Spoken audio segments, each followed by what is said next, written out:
the Tetragrammaton, the Lord God Most High, I do exercise in thee, and do powerfully command thee, O Spirit. I, the Tetragrammaton, the Lord God Most High, I do exercise in thee, and do powerfully command. In the dark shadows, in the white cold, fearlessly we search for knowledge new and old. We drink the strong spirits and read the ancient tomes. The order of the Abracast. We are the brave and the bold.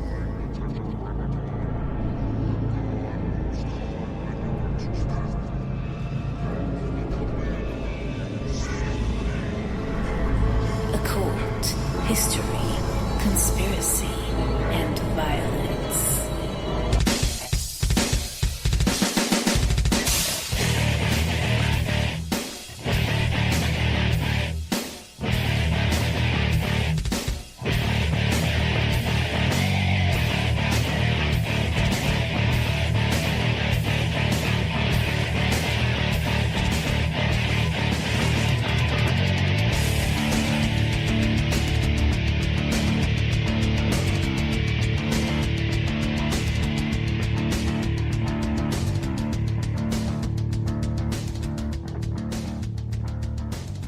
Pharaoh rose up in the night of the smiting of the firstborn.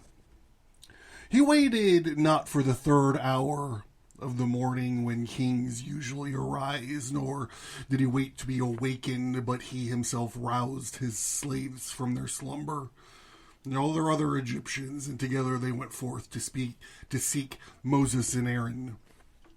He knew that Moses had never spoken an untruth, and he had said, I will see thy face again no more. He could not count upon Moses coming to him. There remained nothing for him to do but to go and search for the Israelitish leader.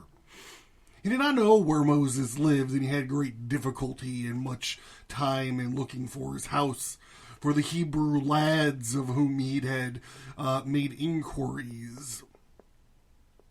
When he had met them in the streets, played practical jokes on him. They misdirected him and led him astray. Thus he wandered about a long time, all the while weeping and crying, Oh, my friend Moses, pray for me to God.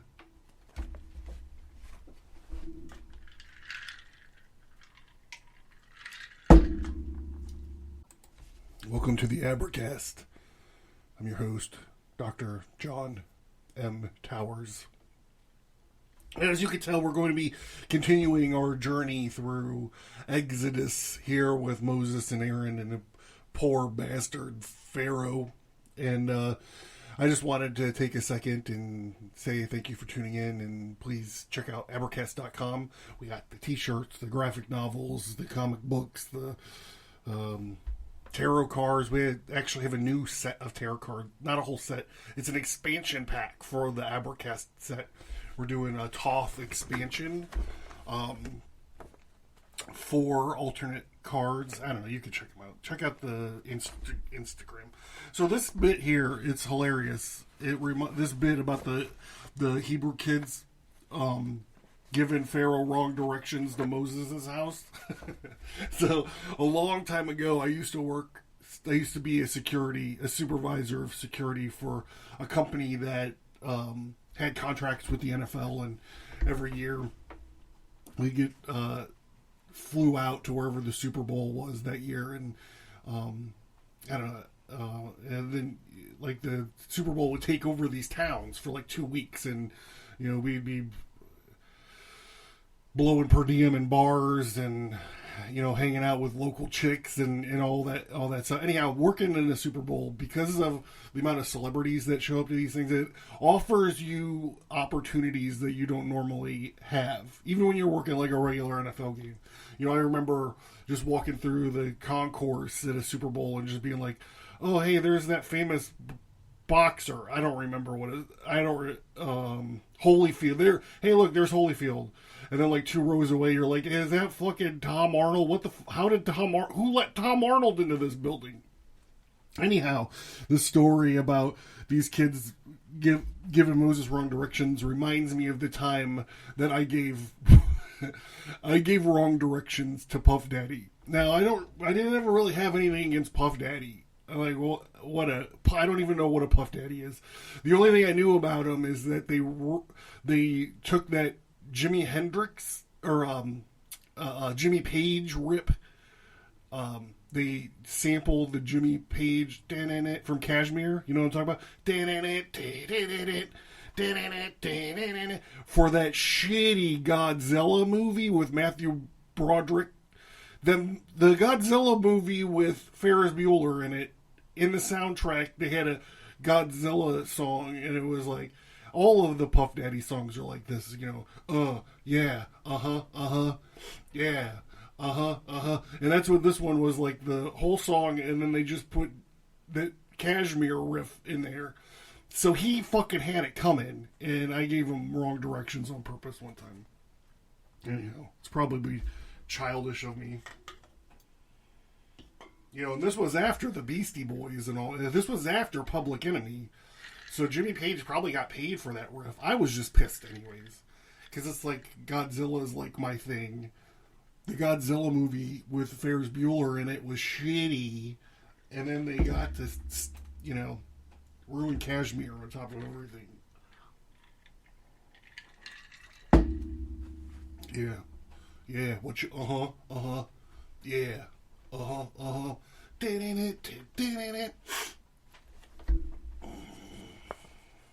what?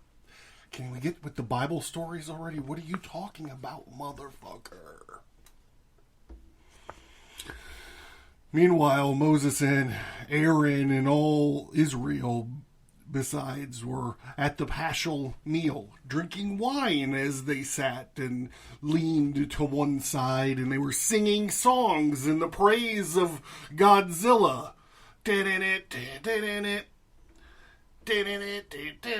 And Hallel, which they were the first to recite when Pharaoh finally reached the door of the house wherein Moses abode. He called to him. And for Moses, the question came back, "Who art thou? And what is thy name?" And the Pharaoh said, "I am Pharaoh, who stands here humiliated." And Moses asks again, "Why dost thou come to me thyself? Is it custom for the kings to linger in the doors of common folks? And I pray thee, my lord," returned Pharaoh, "come forth and intercede for us, else there will not remain a single being in Egypt. I may not come forth, for God hath commanded us, none of you shall go out of the door of this house until morning." But Pharaoh continued to plead, "Do but step to the window and speak with me."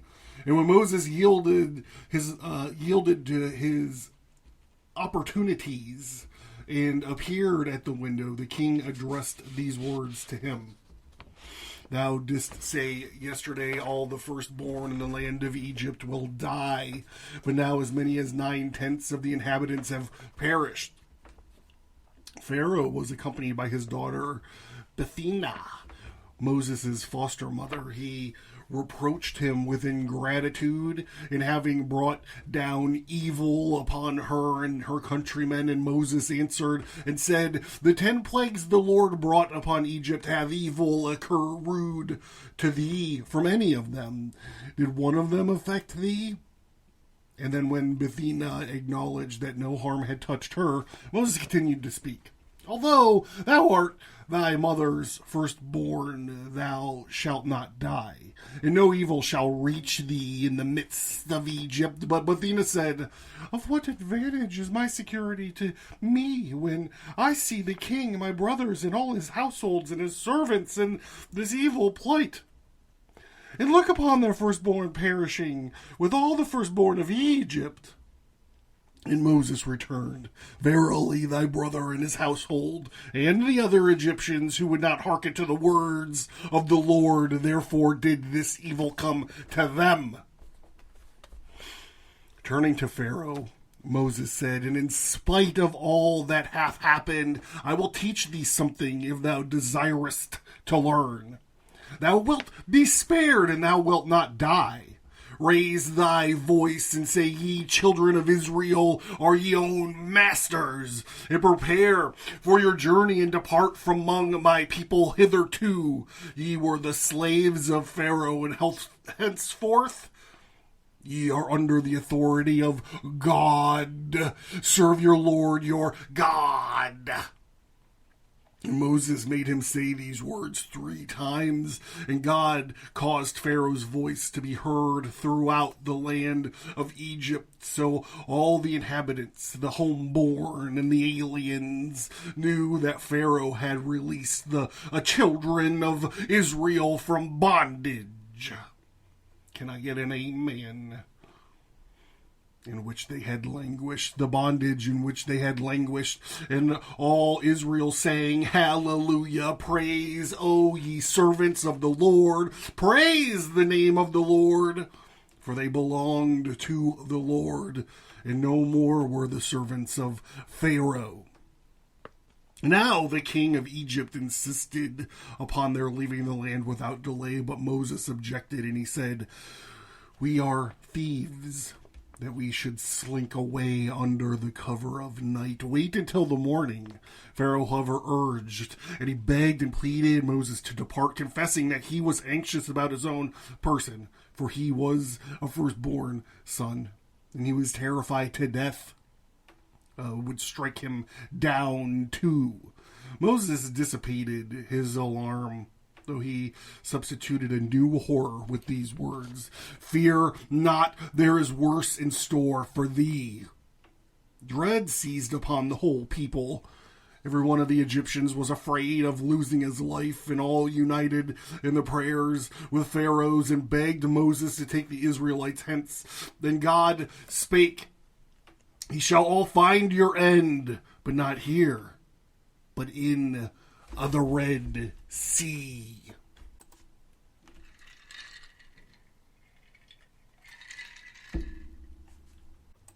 So that was the accounting of that particular part of the story.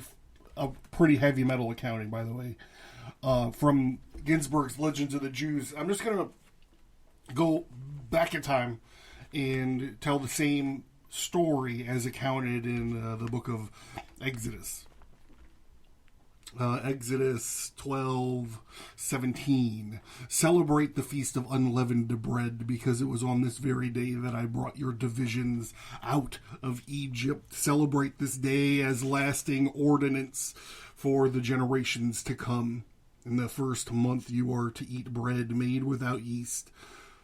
From the evening of the 14th day until the evening of the 21st day, for 7 days no yeast is to be found in your houses. This is just God being OCD. He does this a lot. We'll get into it when we eventually get to Leviticus.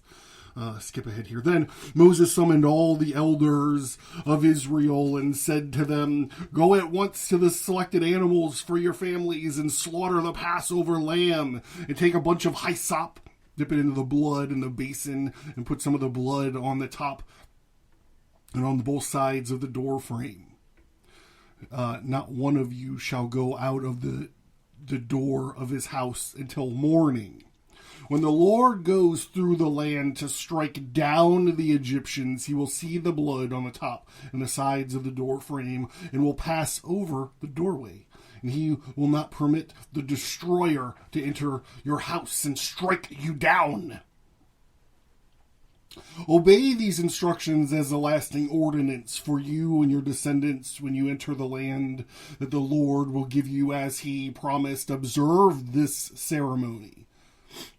And when your children ask you, what does this ceremony mean to you? Then tell them, it is the Passover sacrifice to the Lord, who passed over the houses of the Israelites in Egypt, and who spared our homes when he struck down the Egyptians. Then the people bowed down and worshipped. The Israelites did just as the Lord commanded Moses and Aaron, and at midnight the Lord struck down the firstborn in Egypt. from the firstborn of Pharaoh who sat on the throne, to the firstborn of the prisoner who was in the dungeon, and the firstborn of all the livestock as well. Pharaoh and his officials and all of the Egyptians got up during the night, and there was a loud wailing in Egypt. For there was not a house without someone dead. During the night, Pharaoh summoned Moses and Aaron, and he said, "Up, leave my people. You and the Israelites go and worship the Lord as you have requested, and take your flocks and your herds, as you have said, and go, and also bless me." And the Egyptians urged the people to hurry and to leave the country, for otherwise, they said, "We will all die." And the people took their dough before the yeast was added and carried it on their shoulders in kneading troughs. Wrapped in clothing, the Israelites did as Moses instructed and asked the Egyptians for articles of silver and gold and for clothing. And the Lord had made the Egyptians favorably disposed towards the people, and they gave them what they asked for, so they plundered the Egyptians. I don't think we really talk about that part of the story very often. about how Moses and the Hebrews, first they shook them down for their gold and their silver, and then they plundered the land before they left. I think that's a fun part of the story that I don't know why we don't talk about very often. Back to the legends of the Jews. The Exodus. This is it. This is what we all came here for. Pharaoh and the Egyptians let their dead lie unburied while they hastened to help the Israelites load their possessions on wagons to get them the hell out of the land with as little delay as possible. When they left, they took with them, besides their own cattle, the sheep and the oxen that the Pharaoh had ordered his nobles give them as presents. The king also forced his magnates to beg pardon for the Israelites for all they had suffered, knowing as he did that God forgives an injury done by a fellow man only after the wrongdoer has recovered the goodwill of his victims by confessing and regretting his fault. "Now depart," said Pharaoh of the Israelites. "I want nothing from you but that you should pray to God for me, that I may be saved from death." The hatred of the Egyptians toward the Israelites changed now into its opposite. They conceived affection and friendship from them, and fairly forced raiment upon them, the jewels of silver and gold, and to take along with them to their journey, although the children of Israel had not yet returned the articles they had borrowed from their neighbors at an earlier time. The action is part to be explained by the vanity of the Pharaoh and his people. They desired to pretend before the world that they were vastly rich, as everybody could conclude, when this wealth of their mere slaves was displayed to observers. Indeed, the Israelites bore so much away from Egypt that one of them alone might have defrayed the expense of building and furnishing the tabernacle. On their leaving the land, only the private wealth of the Egyptians was in their hands, and when they arrived at the Red Sea, they came into the possession of a public treasure too. For Pharaoh, like all kings, carried the monies of the state with him on his campaigns in order to be prepared to hire a relay of mercenaries in case of defeat. Great as the other treasure was, the booty captured at the sea far exceeded it. When the Israelites loaded themselves down with goods and jewels and money, it was not to gratify the love of riches, or as any usurer might say, because they coveted their neighbors' possessions. In the first place, they could look upon their plunders as wages due them from those they had long served, and secondly, they were entitled to retaliate on those whose hands they had suffered wrong. Even then, they were requiting them with an affection far slighter than any one of all of them had endured themselves. The plagues did not stay the cruelty of the Egyptian oppressors towards the Hebrews. It continued, unabated until the very end of their sojourn into the land. And on the day of Exodus, Rachel and the daughter of Sutherlah gave birth to a child.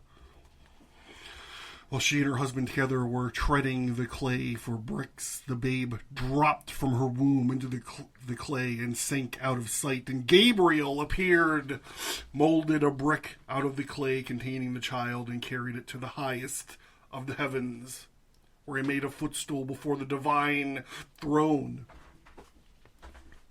And that night it was that God looked upon the suffering of Israel and smote the firstborn of the Egyptians. And it is one of the 4 nights that God has inscribed in the book of Memorial, the first of the 4, that is that in which God appeared to create the world. All was waste and void, and the darkness brooded over the abyss until the Lord came down right around by his word. And the second night is that in which God appeared unto Abraham at the covenant of the pieces. And his third night he appeared in Egypt, slaying the firstborn of the Egyptians with his right hand and protecting the firstborn of the Israelites with his left.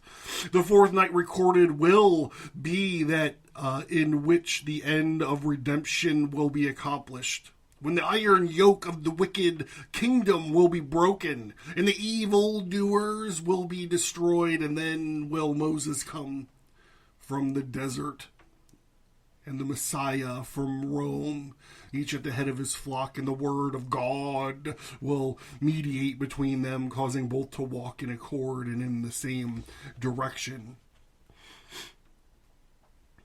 Israel's redemption in future days will happen on the 15th of Nisan, in the night of the Israelis' redemption from Egypt. For thus did say Moses, in the night of God protected Israel against the angels of destruction. In this night he will also redeem the generations of the future. Although the actual deliverance from Egypt took place in that night, the Hebrews did not leave the land until the following day. During that same night, God requited the Egyptians for their evil deeds. And the night of all the people, the night being as bright as the day at the time of the summer solstice, not one could escape the general chastisement, for by divine dispensation none was absent from their home at the time. So none could fail to see the chastisement. The angels in heaven learnt what was happening on earth when they were about to begin their song of praise to God, and he silenced them with the word, "My children on earth are singing now." And the celestial host had to stop and listen to the songs of Israel. Great as the joy of the Hebrews was at their deliverance from the Egyptian bondage, it was exceeded by that of Pharaoh's people at seeing their slaves depart. For with them went the dread of death that had obsessed them. They were like the portly gentleman riding an ass. The rider feels uncomfortable and longs for the movements of a lightning. But his longing cannot compare to the intensity of that ass groaning under the corpulent burden. When their journey's end is reached, the ass rejoices more than the master. So as the Egyptians were happier to be rid of the Hebrews than these were to be free. In general, the Israelites were not in a joyous mood. The strength of men is already exhausted, mentally and physically, by the strain of the sudden change from slavery to freedom. They did not recover vigor and force until they heard the angel hosts sing songs of praise and joy over the redemption of Israel and the redemption of the Shekinah.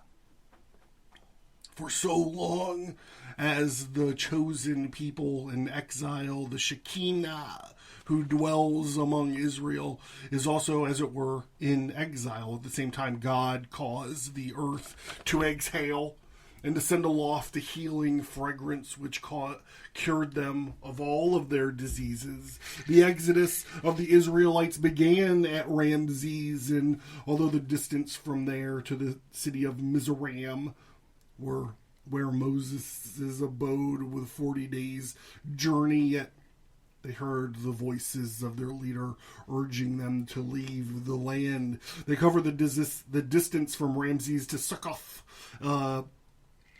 a 3 days march in an instant. The Succoth God enveloped them in 7 clouds of glory, 4 hovering in front, behind, and 2 at the sides of them, 1 suspended above them to keep off the rain and the hail and the rays of the sun, and 1 under them to protect them against the thorns and the snakes. The 7th cloud preceded them and prepared the way for them, exalting the valleys and making low every mountain on the hill.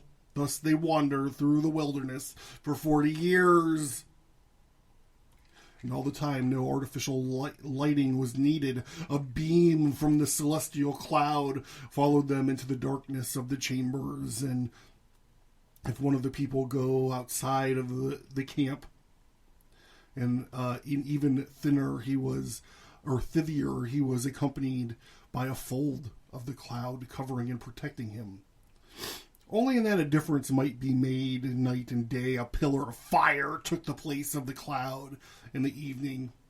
Never for an instant were the people without one or the other to guide them. The pillar of fire glowed in front of them. The pillar of cloud retired in the morning. The cloud was there before the fire vanished. The cloud of glory and the pillar of fire were sent for the protection of Israel alone, and none besides. Not for the heathen, not for the mixed multitude that went up with them.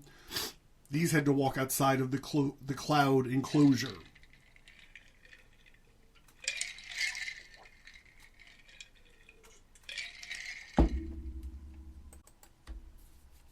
The cavalcade consisted of 600,000 heads of families afoot, each accompanied by 5 children on horseback.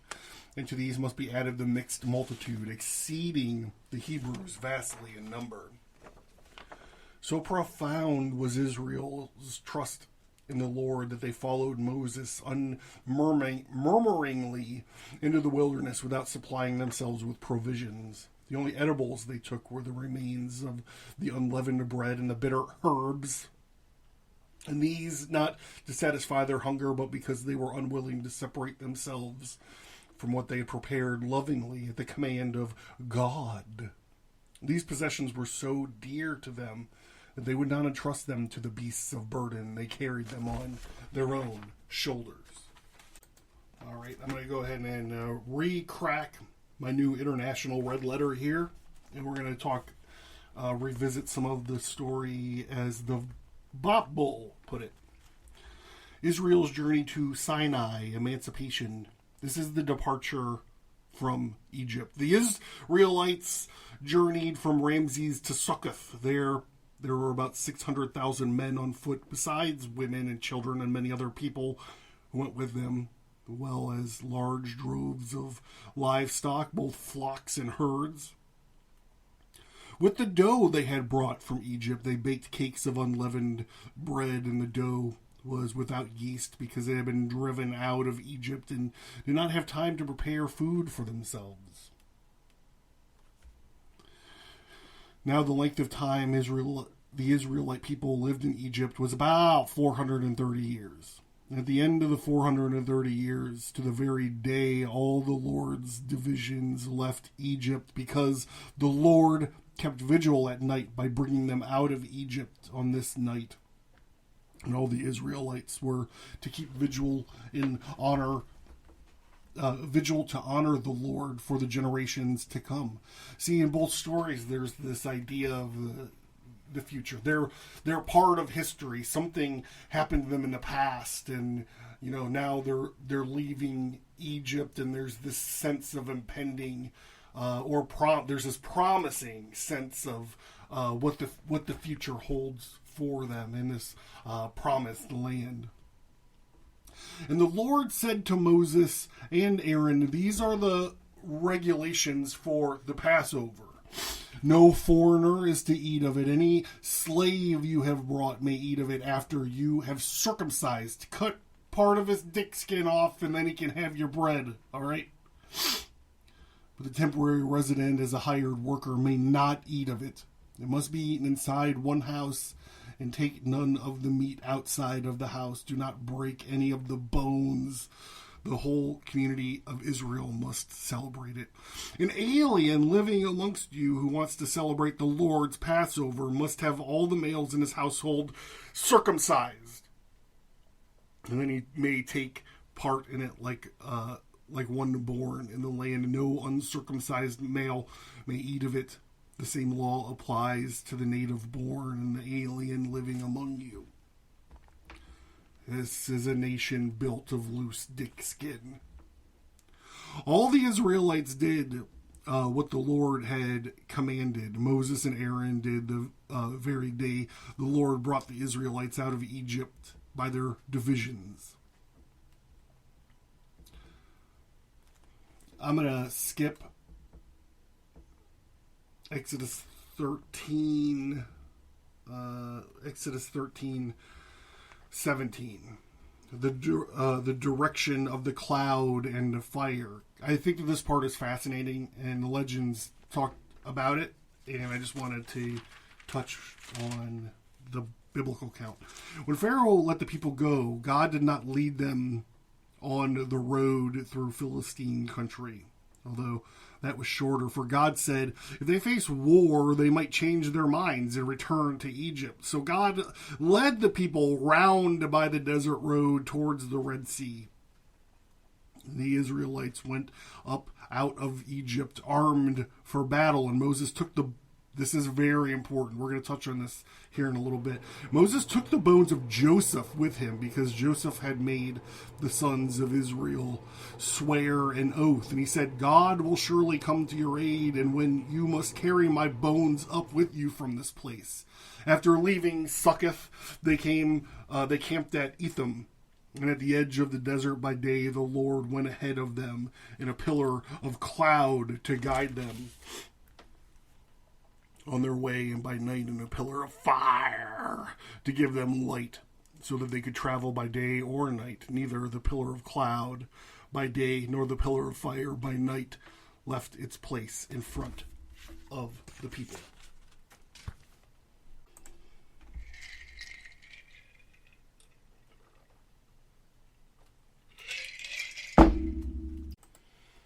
Legend of the Jews, Ginsburg, Moses in the wilderness, the long route. The Exodus would have been impossible if Joseph's bones had remained behind. Therefore, Moses made his concern to seek out the resting place, while the people had but the one thought of gathering the treasures of the Egyptians. But it was not an easy matter to find Joseph's body. Moses knew that he had been interred at a mausoleum of the Egyptian kings, but there were so many other bodies there that it was impossible to identify it. Moses' mother, Jochebed, came to his aid. She led him to the very spot where Joseph's bones laid, and as soon as he came near them, he knew them to be what he was seeking by the fragrance they exhaled and spread around. But his difficulties were not at an end. The question arose, how was he to secure the possessions of the remains? Joseph's coffin had been sunk far down into the ground, and he knew not how to raise it from the depths standing at the edge of the grave. He spoke these words, Joseph, the time hath come whereof thou didst say, God will surely visit you, and ye shall carry up my bones from hence. No sooner had this reminder dropped from the lips than the coffin stirred and rose to the surface. This sounds an awful lot like the art of necromancy to me.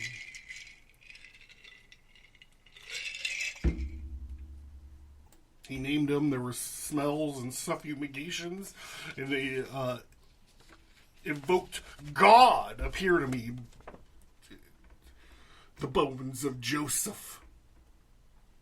And even yet, the difficulties in Moses' way were not removed wholly. The Egyptian magicians, those villains, had stationed 2 golden dogs at Joseph's coffin to keep watch. They barked vehemently if anyone ventured close to it. The noise they made was so loud it could be heard throughout the land. From end to end, the distance equaled a 40 days' journey. When Moses came near the coffins, the dog emitted their warning sound, and he silenced them at once with words, "Come, ye people, and behold the miracle." The real, live dogs did not bark. And these counterfeit dogs produced by magic attempted. What he said about real live dogs and their refraining from barking had reference to the fact that these dogs of the Egyptians did not move their tongues against any of the children of Israel. Though they had barked all the time at the people were engaged in burying bodies, and the smitten firstborn as a reward, God gave the Israelites the law to cast to the dogs the flesh they themselves are forbidden to eat. For the Lord withholds due recompense from none of his creatures. Indeed, the dogs received a double reward, for their excrements were used in tanning the hides from which the Torah scrolls are made, as well as the mezuzot and the phylacteries. On with the story. Joseph's coffin in the possession of Moses, the march of the Israelites could begin. The Egyptians put no manner of obstacle in their way. Pharaoh himself accompanied them to make sure that they were actually leaving the land. And now he was so angry at his counselors for having advised against letting the Israelites depart that he slew them. For several reasons, God did not permit the Israelites to travel along the straight route to the promised land. He desired them to go to Sinai first and to take the law upon themselves there. And besides, the time divinely appointed for the occupation of the land by the Gentiles had not yet elapsed. He had to wait until their lease was out. The time divinely appointed for the occupation of the land by the Gentiles had not yet elapsed. Like I said, he had to wait till their lease ran out. Over and above all this, the long sojourn in the wilderness was fraught with profit for the Israelites spiritually and materially. They had reached Palestine directly after leaving Egypt. They would have devoted themselves entirely each to the cultivation of this allotted parcel of ground. In no time would they be left for the study of the Torah in the wilderness, where they relieved of the necessity of providing for their daily wants, and they would give all their efforts to acquiring the law. On the whole, it would not have been advantageous to process at once to the Holy Land, to take possession thereof. For when the Canaanites heard that the Israelites were making for Palestine, they burnt the crops, felled the trees, destroyed the buildings, and choked the water springs, all in order to render the land uninhabitable. Hereupon God spake and said, I do not promise their fathers to give a devastated land unto their seed, but a land full of all good things. I will lead them about in the wilderness for 40 years, and meanwhile the Canaanites will have time to repair the damage they have done. Moreover, the many miracles performed for the Israelites during the journey through the wilderness had made their terror to fall upon the other nations, and their hearts melted. And there remained no more spirit in any man. Did not venture to attack the Israelites, and the conquest of the land was all the easier. Nor does this exhaust the list of reasons for preferring the longer route through the desert. Abraham had sworn a solemn oath to live at peace with the Philistines. during a certain period, and end the term had not yet arrived. Besides, it's this thing about the agreements of the fathers. The agreements stand. So you think that God, the master of the ages upon the ages, can I get an amen, and the Lord of time and the whole universe, could have timed these things a little bit better? Well, I guess he did. I mean, they're talking about, well, they needed that time to kind of go to school, like to be taught the laws and all this stuff, right? Yeah. Who am I to say?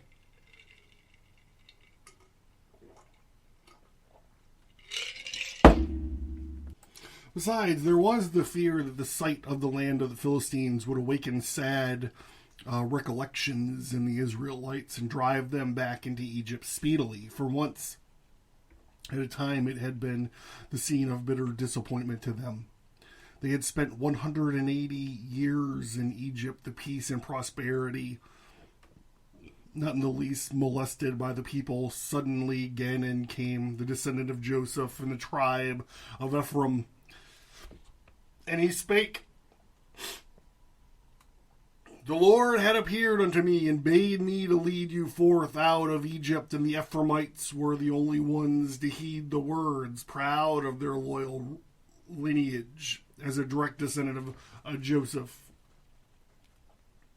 The confident to their valor in war, they were great heroes, and they left the land, but took themselves to Palestine. They carried only weapons and gold and silver, and they had taken no provisions because they expected to buy food and drink on the way, or capture them by force if the owners would not part with them for money. After a day's march, they found themselves in the neighborhood of Gath, at the place where their shepherds, employed by the residents of the city, gathered the flocks of the Ephraimites and asked them to sell them some sheep, which they expected to slaughter in order to satisfy their hunger with them. But their shepherds refused to have business dealings with them, saying, Are the sheep ours? Does the cattle belong to us? And we could part with them for money. Seeing that they could not gain their point by kindness, the Ephraimites used force. The outcries of the shepherds brought the people of Gath to their aid. A violent encounter lasting a whole day took place between the Israelites and the Philistines. And the people of Gath realized that alone they would not be able to offer successful resistance to the Ephraimites, and they summoned the people of the other Philistine cities to join them. And following day, an army of 40,000 stood ready to oppose the Ephraimites. Reduced in strength, and they were by their 3 days fast, and exterminated they were exterminated, root and branch. And only 10 of them escaped with their bare life and returned to Egypt to bring Ephraim the word of the disaster that had overtaken his posterity. And he mourned for many days. The abortive attempt of the Ephraimites to leave Egypt was the first occasion of oppressing Israel. Thereafter, the Egyptians exercised force and vigilance to keep them in their land. For the disaster of the Ephraimites, it was well-merited punishment because they had paid no heed to the wish of their father Joseph, who had adjured their descendants solemnly on his deathbed and to not think of quitting the land until the Redeemer should appear. Their death was followed by disgrace, and their bodies lay unburied for many years on this battlefield near Gath.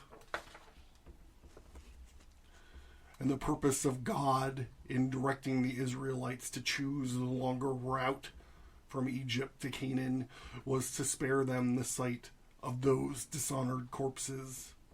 Their courage might have deserted them out of apprehension of sharing the fate of their brethren.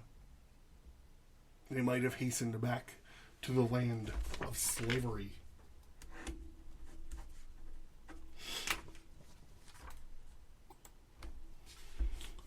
All right, that does it for me for this evening. We'll see you soon. I hope you enjoyed the show. John, Abracast, Abracast.com. Check it out. I'll let Hill tell you about the rest of it. Thank you for listening, and we hope that you enjoyed the show. Please send an email or find us on social media and let us know what you think about the show. We would appreciate it if you would give us a 5-star rate and review wherever you find your favorite podcasts.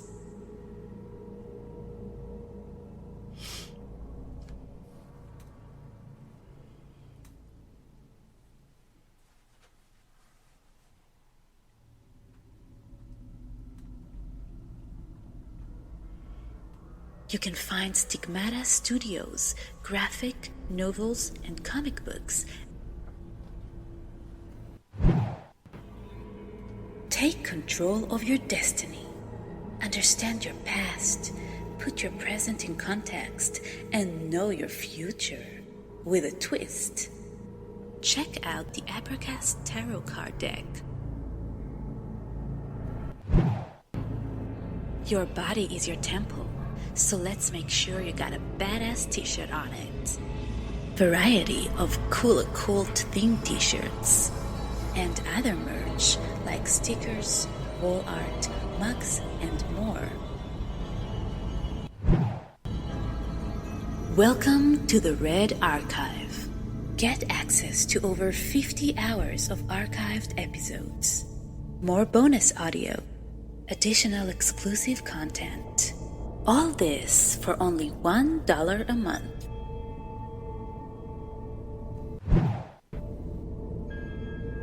Are you interested in the occult, history, conspiracy, and violence? Learn more at Abracast.com.